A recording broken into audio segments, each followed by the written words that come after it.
কেরে ফাল্গুনি, মা হ্যাঁ, বেটা কি করছিস? ওই আজকে আবরারের বাবার আর মাম্মামের বিবাহ বার্ষিকী।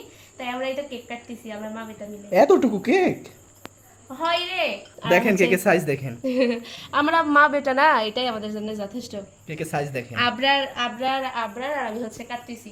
আবরার, মাম্মাম আর বাবাকে উইশ করো। এইটা আবরার, আবরারের সাথে আমি কাটলাম আমার বিবাহ বার্ষিকীর কেক। 3 বছর পূর্ণতা পেল। তুমি আমাকে খাইয়ে দাও। কি বললো যে হচ্ছে ইয়া এতটুকু কেক কেন? এতটুকু, এতটুকু আর বড় এরা কোনো বিষয় না।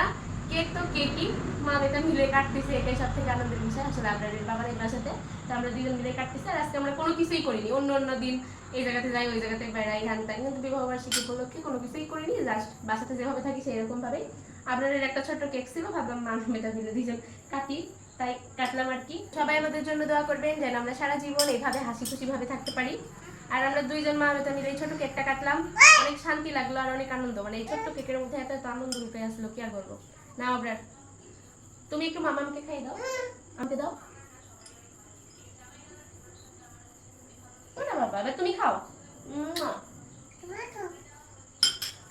তো যারা যারা আমাকে উইশ করছিলেন, তো তাদেরকে অসংখ্য ধন্যবাদ আমাকে এত এত উইশ করার জন্য। সবাই এইভাবে আমার পাশে থাকবেন। আজকের মতো এই পর্যন্তই। আল্লাহ হাফিজ।